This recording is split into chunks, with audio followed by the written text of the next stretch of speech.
Jadi Ah, wajar. Gimana?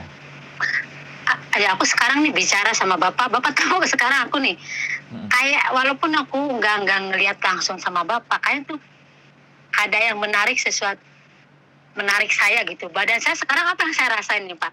Badan saya tuh sekarang dingin kayak es Pak, tahu nggak? Duh, Tangan sampai pokoknya padahal sekarang nih saya rasain sih ngobrol sama bapak itu badan saya tuh gemeter, dingin sampai kayak orang mati aja nih. waduh. Pucet. Iya, saya nggak tahu seperti itu. Makanya saya tuh kok kenapa ya? Kenapa aku selalu pengen ngomong sama bapak gitu? Kenapa? Ada apa? Aku juga belum tahu kan, ada apa. Tapi aku Menarik. orangnya selalu penasaran. Nah, aku orangnya selalu penasaran kenapa? Aku harus tahu ini kenapa.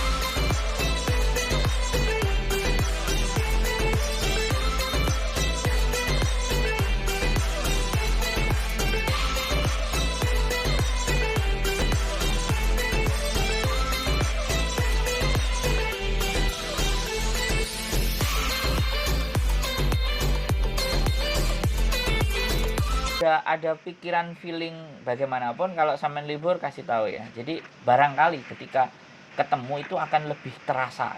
Jadi mungkin kebakar, mungkin kedinginan Ya nggak tahu atau ya. menggelinjang.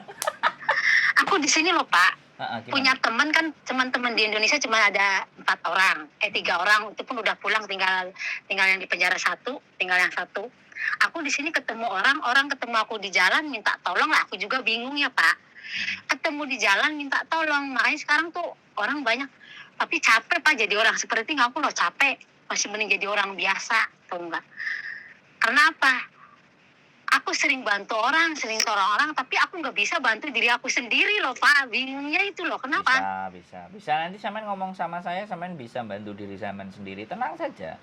Ada energi yang besar dalam diri saya kalau sampean bisa merasakan. Wah, polisi kan. Lu Ini nggak sama orang khawatir. Ponorogo ini ya, orang Ponorogo aku kan nggak tahu ya. Orang Ponorogo telepon terus, dia penasaran terus sama aku. Dia nanya-nanya setiap dukun di sini. Kalau aku lebih percaya sama di atas. Aku nggak pernah ke dukun. Walaupun aku berangkat berapa kali pun ke luar negeri, aku nggak pernah yang namanya pergi ke dukun. Enggak, aku bilang. Aku nggak pernah, aku bilang. Oke. Nah si anak ini setiap ke dukun nanya, terus nanya ke aku. Ya udah gini, yang aku lihat aku lihat, aku ngomong seperti kamu ngaku enggak.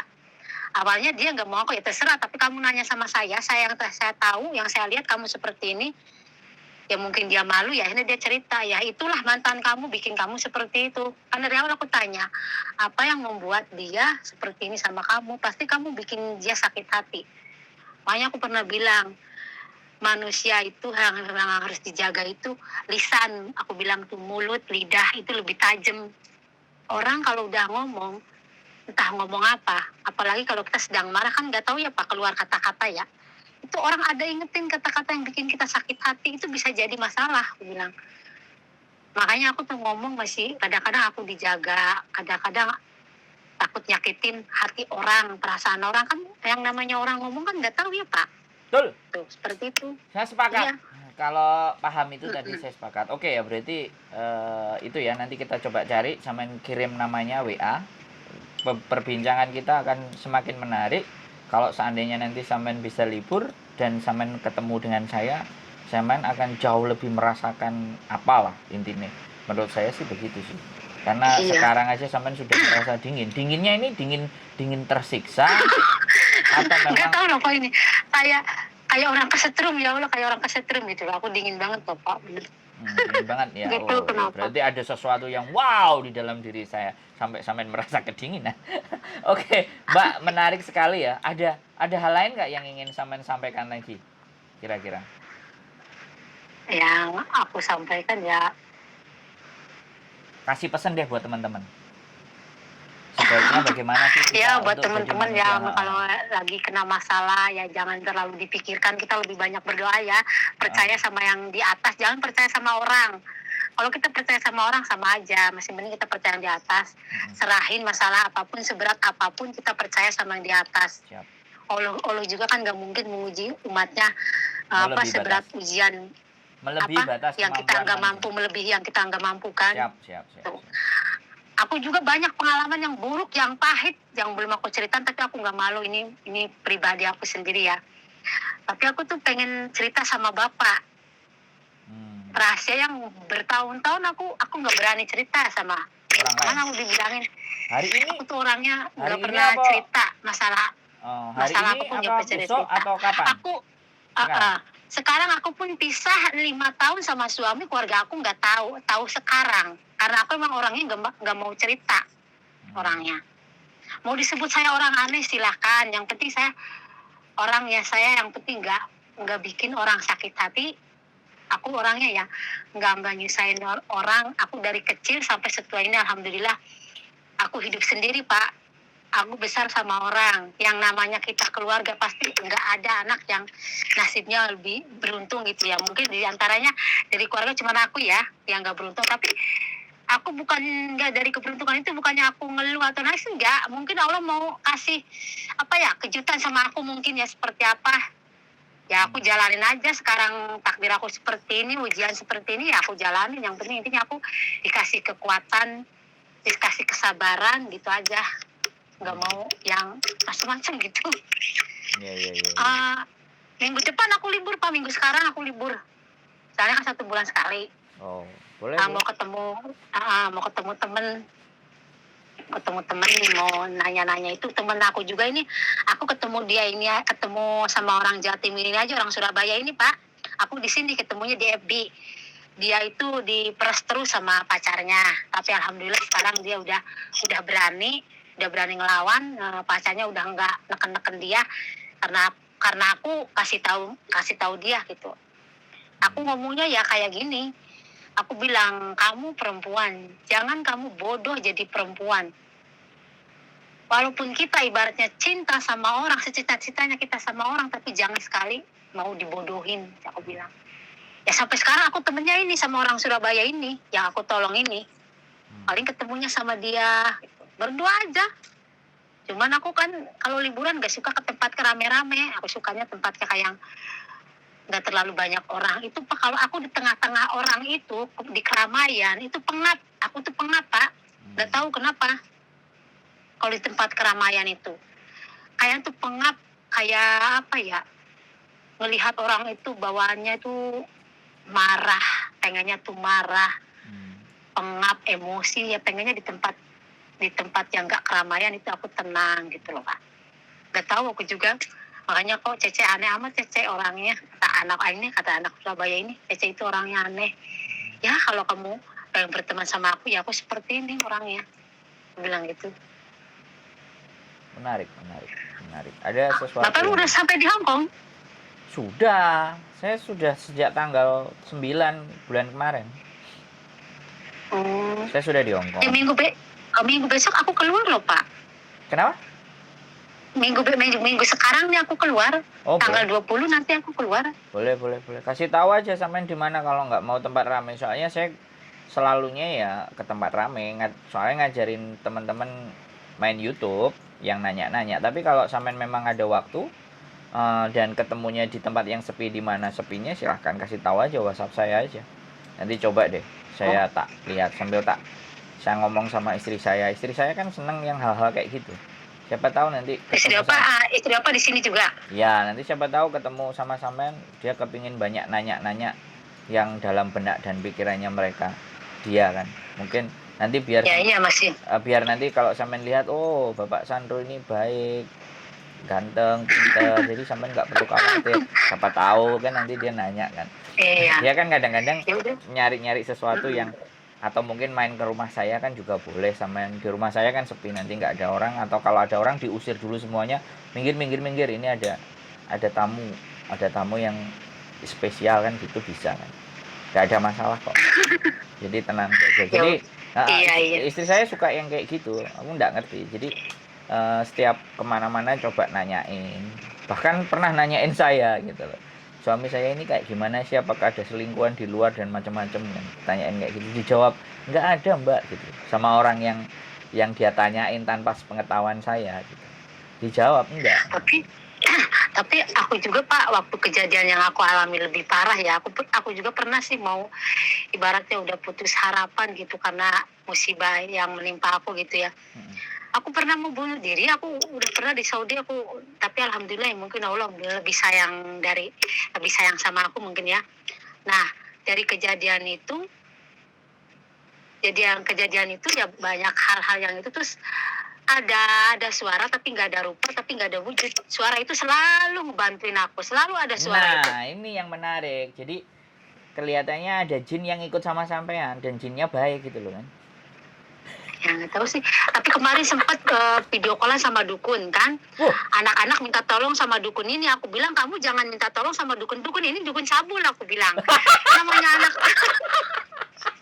Namanya anak bego ya Pak. Iya, Aku iya. ngomong kayak gitu disampaikan sama dukun ini nggak terima disebut dukun cabul ya. Iya, iya, iya. Ayo katanya nantang ilmu, dia bilang gitu. Sampai pengen tahu ilmu kamu di mana. Aku bilang, aku bukan orang pintar, aku bukan orang sakti, aku nggak punya ilmu. Kalau punya ilmu aku nggak mungkin kerja kayak gini, aku bilang. Ya udah aku pengen video callan sama kamu, ya udah nanti kalau kerjaan aku Beres aku video call. video callan. Video callan dia sama aku ya Pak. Berarti anak-anak di Hong Kong Video juga ada yang nyari dukun juga gitu juga ya untuk sesuatu. Tapi mereka lebih percaya ke seperti itu. Kalau nanya sama aku, ada sih beberapa yang nanya aku bilang kalau kamu lebih percaya sama dukun, tanya aja ke dukun. Kalau sama aku, pemikirannya aku lain, aku bilang. Walaupun aku tahu apapun yang kamu atasi, aku nggak berani ngomong. Karena apa? Karena aku berpikir ya Pak, kita ngomong sesuatu yang akan terjadi kan nggak mungkin misalnya aku ngomong seperti itu kan nggak kejadian, jadi aku nggak mau ngomong melebihi yang di atas itu. Aku nggak pernah ngomong ada ini anak Ponorogo dia lebih percaya sama dukun, tapi cerita terus sama saya, nggak usah cerita sama saya, aku pusing. Aku bilang aku lebih percaya tapi di gini, atas. Mbak. Aku bilang kalau memang kamu percaya sama saya ya kamu ikutin apa yang Tapi saya gini. itu. Kalau masih kamu ragu nggak usah, aku bilang. Aku percuma, capek ngomongin kamu. Tapi bilang. gini. Tapi kamu nggak. Tapi gini Mbak, kalau sama saya, kalau sampean berbicara tentang sesuatu yang belum terjadi di masa mendatang ya kan, dan sampean sudah melihat itu, kalau saya tidak percaya.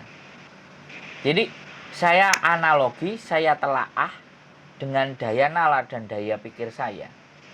Hal itu tuh bisa terjadi nggak? Soalnya kan begini, ajarannya Rasul kita itu kan selalu bilang bahwa sabdanya juga pernah bilang, dan semua sabdanya itu kan terjadi hari ini, yaitu fitnah yang berjamaah.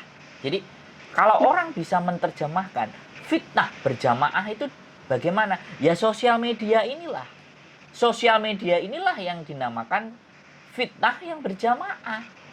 Artinya satu orang dengan yang orang lain belum tentu ada kebenarannya, kemudian dinaikin, orang yang lain ikut mempercayai, padahal ini adalah sesuatu yang fitnah.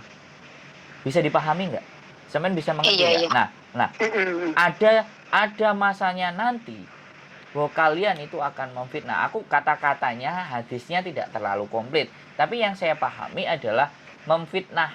Fitnah itu sudah menjadi sebuah bahan gitu loh. Padahal zaman dulu kayak digunain kayak ya sebuah bahan kayak macam lelucon gitu fitnah itu. Ya, kalau zaman dulu fitnah itu kan pastinya dibilang akan jauh lebih kejam dari pembunuhan, karena pemfitnahan itu bisa membunuh orang, bahkan menyengsarakan orang. Tapi zaman sekarang fitnah itu menjadi komoditas gitu loh.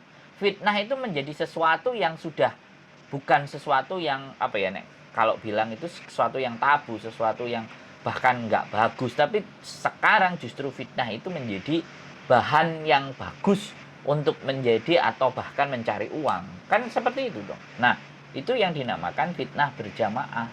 Karena adanya sosial media ini, ada fitnah berjamaah, dosa berkepanjangan, dosa-dosa yang nggak ada berhentinya. Gitu loh. Jadi kalau toh pun ya, kalau kemarin khotbah Jumat itu dinyatakan bahwa walaupun kita sudah memohon ampun, ya kan, tapi atas sesuatu yang kita timbulkan dan itu masih berdampak, misalnya kita punya gaya model telanjang atau mencontohkan sesuatu kan. Nah, ketika kita sendiri sudah insaf, tapi yang kita trendingkan itu tadi masih dipakai sama orang dan itu sifatnya mengundang dosa, maka dosa itu juga mengalir ke kita. Makanya itu Ya, itu yang dibicarakan sama Kanjeng Rasul, di mana bahwa kalian ibadah sekusuk apapun, dosa kalian tetap menumpuk. bukannya berkurang itu. Nah, makanya kan Tapi kalau tadi aku bilang, sih orangnya ya. sama tadi kan bilang bahwa lidah, mulut semuanya kan harus dijaga.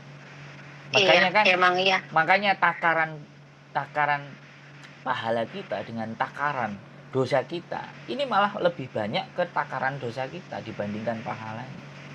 Makanya Iya, kan, emang iya. makanya Terus yang aku lihat sekarang juga kebanyakan ya kayak perempuan pakai hijab, pakai apa itu, kayak menurut aku hijab itu cuma ituan karena apa? Ya, Kebanyakan itu sekarang kan kalau itu masih mending kayak udah kalau aku nggak ya perlu. aku belum siap harus pakai jilbab Ya, selamanya ditutupi karena aku mikirnya aku belum tentu baik kan di mata Allah, walaupun menurut aku nggak pernah melakukan sesuatu. Ya, itu tapi kalau kan namanya itu Mbak nggak perlu aku sebenarnya. nggak berani. Nggak perlu Tapi dibahas. kalau aku waktunya pengajian ya aku pakai kerudung. Ya. Kalau waktunya keluar seperti ini aku nggak mau munafik harus pakai kerudung, harus Bukan, dijaga enggak. Aku nggak mau. Aku bukan. apa adanya. Sebentar. Aku gitu orangnya. Sebentar. Tidak bermasalah di kerudung atau enggaknya. Itu kajian yang ketika nanti kita bahas akan menimbulkan kontroversi. Makanya sekarang lebih spesifik aja. Ketika Samen melihat saya, ketika Samen ngobrol dengan saya, yang lebih kita bahas nanti ke depannya itu saja gitu loh. Jadi biar kita itu nggak menambah sesuatu dosa atau menambah fitnah-fitnah yang lain. Jadi ketika Samen fokus dan kita ngobrol, berdiskusi misalnya, ada apa, ada sesuatu lah yang Samen lihat, atau saya bilang ada sesuatu kah yang bisa dilihat dari saya, atau mungkin sebaliknya saya bisa belajar dengan apa yang Samen lihat, belajar dengan apa yang Samen rasakan, kan bisa juga gitu. Karena bagi saya belajar itu dari apapun, manapun, dan seperti siapapun. Jadi bukan hanya manusia, kita belajar dari binatang, kita belajar dari lingkungan, kita belajar dari tumbuhan, kita belajar dari lingkungan sekitar. Karena kita diberikan mata, otak, telinga, kaki, tangan kan untuk belajar, untuk melihat. Sebenarnya kan melihat gitu. Iya. Jadi habis itu, dan kalau di agama kita kan bacalah itu kan kita melihat mana yang bisa dilihat. Makanya salah satu apa yang Samen lihat dan itu belum terjadi pun sebenarnya itu pengetahuan. Karena di dunia ini tidak ada sesuatu yang terjadi tanpa adanya tanda-tanda bagi orang yang percaya. Makanya bagi orang yang beriman itu kembali lagi percaya. Padahal tanda-tandanya ini kadang-kadang mereka nggak melihat. Tapi ketika kita punya pengetahuan, kita punya akal, kita punya otak, kita itu bisa ngelihat tanda-tanda itu gitu. Misalnya, contohnya aja gini, yang sederhana. Mau turun hujan, kan mendung, gelap, ada petir yang sedikit-sedikit menyambar, berarti kan mau turun hujan. Berarti kan tanda-tanda. Karena orang yang beruntung adalah orang yang mampu dan bisa melihat tanda-tanda. Kan begitu tuh ceritanya. Aku nggak tahu tepatnya mantan suami aku aja Pak, diem-diem nyari tahu aku. Dia nanya ke dukun-dukun ya. Nah, aku kan dibilangin, aku kan orangnya bukan, aku yang namanya dukun itu udah enggak itulah pokoknya. Dari dulu mau nggak percaya, aku percaya di atas.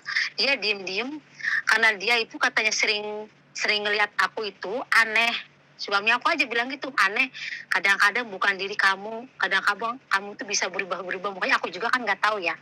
Dia diem-diem nyari tahu aku ke dukun. Nah, lah si dukun ini bilang, istri saya nggak pernah masang apapun, dia nggak percaya yang namanya dukun-dukun. Lah nggak usah, istri kamu itu walaupun seperti apapun, walaupun kamu mau berbuat apapun, dia emang iya. Aku di Saudi Pak, aku di Saudi, suami tidur sama perempuan aku pun tahu. Pokoknya apapun yang dilakuin suami aku tahu. Yang aku jengkel sama mantan suami ini, aku tuh paling nggak suka sama orang yang bohong, yang nggak jujur. Udah ketahuan, udah ada buktinya nggak ngaku. Giliran aku mau buktinya keluaran baru ngaku. Aku kesal tuh sama orang yang kayak gitu Pak. Ya kan lebih baik aku nggak mau banyak teman orang. Karena teman yang selama ini yang aku tolong, dia nusuk dari belakangan. Banyak teman yang aku tolong seperti itu. Tapi udahlah, aku balik lagi ya nggak apa-apa. Aku bilang aku nggak mau orangnya dendam ataupun sakit hati, biar Allah yang balas, Allah lebih adil, lebih tahu, aku bilang. Tapi orang yang dulu yang ngejahatin aku, sekarang itu ya seperti itu semua. Kayak kemarin, orang yang aku pinjemin utang, bilangnya aku rentenir. Kalau aku rentenir, pasti aku minta, aku bilang bunganya kamu bertahun-tahun, 5-6 tahun kamu punya utang sama saya. Saya pernah nggak datang ke rumah kamu? Nggak pernah. Saya datang, itu disuruh kamu. Kalau panen katanya itu. Malah dia caci maki aku. Ya aku bilang, ya udah nggak apa-apa, aku bilang. Yang penting aku sehat lagi, dapat rezeki lagi yang banyak. Habis dia berantem sama aku, dia jatuh, kepleset, sampai sekarang stroke. Fitnahnya lagi ke aku yang guna-gunain katanya. Lalu aku bilang, kamu tanya lagi orang yang lebih pintar sana. Tanya lagi sama Pak Ustadz. Kata Pak Ustadz, bukan sama orang ini, karena kamu banyak nyakitin orang ini. Jadi bukan orang ini nggak pernah apapun sama orang, dia berdoa sama yang di atas. Ya itu aja karmanya kamu, katanya. Dan aku bilang, aku sesakit hatinya aku sama orang. Aku bisa Pak ngebunuh orang kalau aku mau, tapi aku nggak mau. Buat apa nambah-nambah dosa? Aku mikirnya sekarang ke depannya, umur aku itu udah nggak muda lagi. Aku pengen memperbaiki diri aku gitu loh. Yang namanya umur kan nggak tahu ya Pak, sampai entah besok, lusa, kita kan nggak tahu. Kan semuanya kan umur kita kan di tangan Allah, yang mau mati besok atau besok kan nggak tahu. Aku sekarang nggak mau ngikutin orang ngomong apapun, terserah, itu haknya mereka. Yang penting apa yang mereka omongin aku nggak merasa, gitu aja udah. Aku gitu orangnya, sebodoh amat. Mau disebut aneh kek, ada yang bilang aku katanya, ada yang bilang aku temennya setan, temennya jin, ini itu terserah kalian. Aku bilang, yang penting aku nggak merugiin kalian, aku bilang nggak merugiin kalian. Gini. Aku bilang gitu orang. Gini, kan kalau sampean berteman dengan saya kan setannya saya, jadi nggak usah khawatir, nggak apa-apa. Jadi sampean berteman aja dengan saya.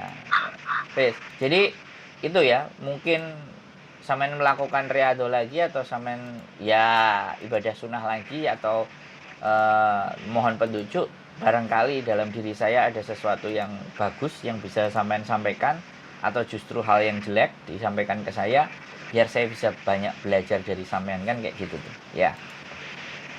Saya kira seperti itu aja ya. Nanti ada ketemu waktu kita bikin konten lagi ya, biar keren dan menarik ya, yang langsung kelihatan mukanya ya. Kalau ini kan tidak kelihatan, nanti begitu. Aku nggak mau muka aku dilihatin. Oh ya sudah, oke. Nggak apa-apa. Nggak ketahuan mukanya, jadi mukanya nanti saya tutupin sama kresek ya, kan kayak gitu aja ya, jadi kan nggak kelihatan. Oke Mbak. Aku dulu juga ada orang yang ngajak seperti itu. Yang iya. menarik cerita aku. Dulu aku pernah mau ikutan yang di uji nyali itu, tau nggak Pak, uji nyali itu? Iya. Yang di Antep atau itu ya. Tapi aku mau ikutan, tapi muka aku nggak mau di twin lah. Uji nyali nggak bisa lah Mbak, ini kan kayak kita bikin konten beneran, bukan bohongan, itu harus nyata katanya. Aku tuh menarik Pak, pengen ikutan uji nyali. Aku penasaran, aku nggak pernah takut sama apapun, nggak pernah takut aku. Malah aku penasaran orangnya, pengen tahu gitu loh. Sebenarnya pengen tahu seperti apa gitu. Oke. Kayak nanti sampean juga tak bawa, kalau tempat-tempat kayak gitu saya juga banyak, dan saya kepingin datang ke sana sebenarnya. Siapa tahu sampean pingin ketemu ada yang kayak iya gitu. Loh Pak, aku di Hong Kong aku nggak tahu tempat loh, soalnya nggak pernah libur. Ya makanya aku tuh pengen nanti tak cari tempat yang hawanya itu nggak mau berbau keramaian gitu. Kalau di tempat keramaian itu panas, orangnya kayak kebakar gitu. Nggak tahu kenapa apa orangnya. Nggak apa-apa. Itu jauh lebih baik. Berarti jin sampean mengajak sampean ke tempat yang sepi, yang tenang, untuk sampean bisa berdoa, untuk sampean tidak menambah dosa, untuk agar sampean bisa beribadah dengan baik, atau mungkin sampean bisa menenangkan diri sampean, atau kita tidak menyebar banyak dosa, ketemu dengan orang banyak. Karena ketemu orang banyak itu ada pasti dua hal. Yang satu bisa menambah dosa, yang satu kita bisa memperbanyak amal. Jadi ada dua hal itu. Kalau dua hal itu bisa kita lakukan, menambah amal yang positif, jauh lebih bagus. Karena sekali lagi buat saya, dosa itu tidak bisa kita hindari. Tetapi yang bisa kita lakukan adalah memohon ampunan. Karena manusia ini tempatnya seperti malaikat. Tempatnya dosa, tempatnya banyaknya dosa manusia. Tinggal sejauh mana kita menyebarkan dosanya atau justru menambah amalan ibadahnya yang jauh lebih baik, amalan positifnya. Oke, saya rasa seperti itu saja ya. Kita hampir 49 menit, mendekati 50 menit. Ketika ada sesuatu yang sampean lihat, hal aneh atau apa, boleh disampaikan ke saya di voice atau dikabarkan, atau sesuatu hal menarik ini cocok, nanti saya coba akan naikkan bahwa segala sesuatu bisa kita baca, segala sesuatu kita bisa lihat dengan tanda-tanda, dan dengan kelebihan sampean bisa membaca tanda-tanda itu datang lebih awal, sehingga tujuannya agar supaya kita lebih waspada dan hati-hati. Saya rasa itu sih, Mbak. Tapi lain kali aku kenalin sama istri Bapak, soalnya aku berpikirnya nanti salah paham. Takutnya seperti itu. Istri nggak pernah akan salah paham ketika saya mampu dan bisa menyampaikan. Toh pun di konten juga ada saya tunjukin, dia pasti tahu, dia mengerti, dia paham. Tapi istri Bapak itu kayaknya mengerti, paham, apalagi kerjaan Bapak seperti ini. Bapak itu dia paham. Tapi terkadang dia juga ada keselnya, tapi dia bisa memendam merasa kesel itu karena apa?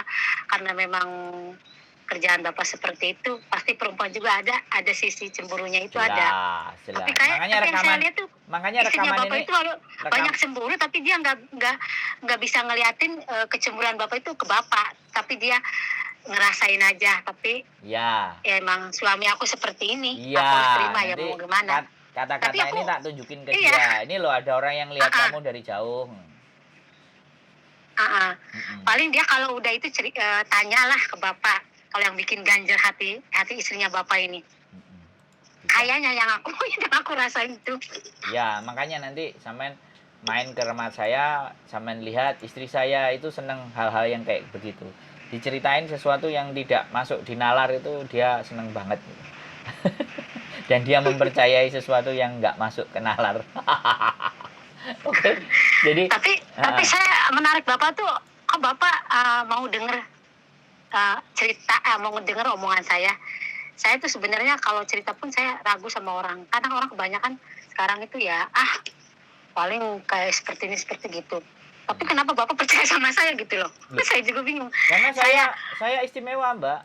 Saya seorang yang istimewa. Saya belajar menjadi pendengar. Jadi dalam hidup, karena dulu saya sudah banyak berbicara, saya lebih banyak mendengar. Karena lebih banyak mendengar, saya lebih banyak belajar. Jadi kan, ketika kita lebih banyak belajar, otomatis hal-hal di muka bumi ini kan, ilmu kita itu kan cetek.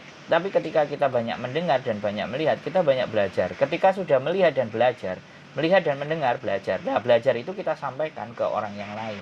Karena bagi saya tidak mampu membagikan harta kekayaan dalam bentuk uang. Tapi saya kadang bisa membagi waktu saya hanya untuk mendengarkan orang yang berkeluh kesah. Membagi waktu saya untuk memotivasi. Karena saya yakin ya, di dalam hidup tujuan terbaik kita itu ketika kita mampu bermanfaat buat orang lain. Jadi bukannya sebaik-baik manusia adalah manusia yang bermanfaat buat manusia yang lain. Nah, dengan cara itu, karena sekali lagi ya Bu, ya aku bilang saya memedomani itu. Di dalam ajaran agama kita kan sebaik-baik manusia adalah manusia yang bermanfaat buat orang lain. Itu penerjemahannya sebenarnya singkat. Nggak perlu banyak duit, nggak perlu apa, dengan apa yang kita punya, dengan apa pengetahuan yang kita ada, kita sampaikan ke orang lain. Biarkanlah, ya kan, Gusti Allah ini yang memberikan kembaliannya ke kita. Tugas kita kan hanya memberi. Iya, kalau saya ditanya di dunia ini sesuatu apa yang paling berharga? Kalau saya menjawab bukan uang, bukan kekayaan, bukan harta, tapi waktu. Karena sekali waktu itu lewat kan nggak bisa balik. Tetapi ketika kita merelakan waktu kita untuk mendengarkan orang, kadang orang itu tidak memahami bahwa sebenarnya ketika dia mendengarkan kita ngomong, curhat kita ngomong, itu ada waktu yang disisihkan, ya kan? Dan saya tidak akan pernah memungut apapun, ya kan, kepada teman-teman. Kalau hanya saya mendengar dan memotivasi. Nah, dari situlah kenapa dosa saya banyak. Jadi bagaimana cara mengimbanginya? Ya selain saya ibadah, ya seperti itu, memberikan yang terbaik apa yang saya punya. Kan kayak gitu tuh. Ya kayak iya, saya juga ya berpikir seperti itu. Saya juga banyak dosa, nggak mungkin nggak banyak dosa. Cuman kan lebih baik saya ibaratnya apa yang saya bisa kasih ke orang ibaratnya seperti ini ya saya ituin Nah, gitu. Saya juga udah. pemikirannya ya. Kan memang Kalau gitu loh. Kita nggak usah mencari sesuatu yang nggak kita punya. Yang ada saja yang bisa diberikan. Apa yang bisa diberikan? iya, Ya kan? Toh pun kalau kita bisa berempati, kita bersimpati, kita menghargai orang lain. Masa sih yang memiliki nyawa kita, yang menggerakkan kaki kita ke kiri dan kanan tidak mengarahkan kita ke hal yang jauh lebih baik atau tidak memberikan hal yang baik, saya sangat tidak percaya. Saya sangat percaya ketika hal yang baik yang saya tanamkan, kebaikan itu akan terakumulasi dengan baik. Nah, terakumulasinya dengan baik itu ketika kita ada masalah selalu ada yang nolong, ada problem selalu ada yang nolong. Ini saya sampaikan pelajaran ini sama istri saya. Ketika saya banyak ngasih pemahaman buat teman-teman, ngasih motivasi teman-teman, di saat saya naik mobil kemudian mogok, selalu ada yang bantuin. Dan ini terjadi 2 kali dan saya menyampaikan ke istri saya, ini loh buah dari kebaikan kita. Jadi sekali lagi kamu harus melihat saya tidak punya sesuatu, saya ingin berbagi. Karena saya kembali lagi melihat ibu saya. Ibu saya sering melakukan hal itu. Bahkan di posisi tersempit pun dia masih berusaha membagi kepada orang lain. Posisi terjepit, posisi tersempit.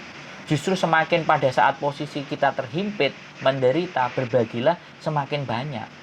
Karena kita akan dikeluarkan dari posisi yang terhimpit tersebut. Dan itu saya meyakini. Dan tidak semua orang punya cara berpikir seperti itu, Bu. Makanya kalau sampean dalam hati sampean, dalam pikiran sampean, dalam tubuh sampean, kok ngomong sama orang ini jadi lebih adem ya, kok gini? Karena saya punya kekuatan. Bim, salah bim, abrakadabra, breng, kayak gitu tuh Mbak. Ya, oke. Kalau kita omongin ini pasti sampai 1 jam, pasti gak karu-karuan. Next sampean libur main ke rumah, kita diskusi. Ada istri saya. Kita bikin konten, mukanya ditutup kresek, kameranya ditaruh di belakangnya. Kameranya ditaruh di belakangnya sampean karena yang kelihatan akan punggung sampean, tidak kelihatan muka sampean. Tetapi ada pelajaran berharga yang bisa kita angkat. Ya, gitu saja Mbak ya. Sehat selalu ya. Makasih loh waktunya. Ya, pokoknya selalu semangat. Nanti coba SMS namanya, coba saya juga cari. Siapa tahu ketemu di sana kan jauh lebih baik. Mantap ya. Iya. Oke. Jangan lupa tonton konten saya terus ya. Konten-konten yang baru, konten-konten yang menginspirasi dan boleh di-share ke teman-teman apabila itu bermanfaat. Sip. Saya akhiri, terima kasih Mbak E. Sehat selalu. Mudah-mudahan ada kesempatan ketemu dan berbagi hal kebaikan. Makasih lupa waktunya. Yes. Lama juga ya. Sip, sehat selalu. Sudah. Yuk, terima kasih. Wassalamualaikum warahmatullahi wabarakatuh. Bye-bye. Waalaikumsalam warahmatullahi wabarakatuh.